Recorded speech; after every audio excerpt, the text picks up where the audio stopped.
Hello guys, pag-usapan lang natin ang breaking news. Ayon kasi sa bali-balita, yung alam ninyo kung paano kumilos ang isa't isa kina DJ at Kyla Estrada. Iba na yan. Siyempre kita nyo naman, nag-date pa sila nung Valentine's Day.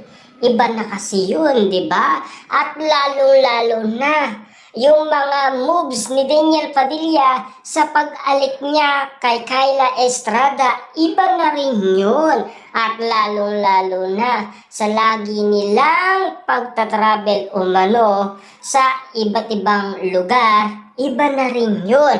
At lalong-lalo na yung pagtawag nila ng I love you sa isa't isa, iba na rin yun. At lalong-lalo na sa pagtawag nilang mahal, iba na rin yun. Kasi alam nyo naman siguro, no? Hindi lang naman daw isang beses nangyari yun. Uling-uli daw sa akto sina Daniel Padilla at Kyla Estrada. Kaya nga naman kasi ang bulong-bulungan, iba na ang kinikilos nila. Iba na ang galawan nila sa isa't isa.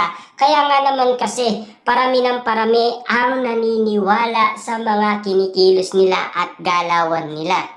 Kita niyo naman sa bawat ngiti ng dalawa, talagang iba na rin yun. At lalong-lalo na lagi silang magkatabi, iba na rin yun.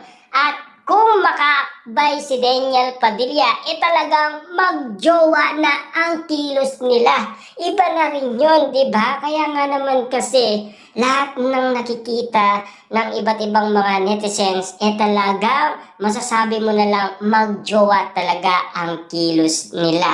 Hindi na kaduda-duda. Kahit hindi pa daw umaamin sina Daniel Padilla at Kyla Estrada, masasabi mo talaga ang kilos nila, kilos magjowa talaga. Hindi kilos magkaibigan.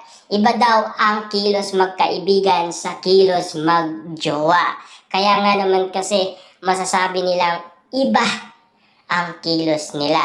Iba ang galawan nila. Lalo-lalo na kasi sa ginagawa umano ni Daniel Padilla. Pero may karagdagan mga detalye sa ginagawa umano ni Daniel Padilla. Tila nadudugtong pa rin si Catherine Bernardo. Tila hanggang ngayon kasi napapag-usapan na hindi pa rin nakaka-move on si Daniel Padilla kahit na meron na siyang Kyla Estrada. Kahit nga si Catherine Bernardo hindi pa rin nakaka-move on kahit na meron na siyang Mayor Mark Alcala ng Lucena. Kitang-kita kasing napapag-usapan pa rin sila.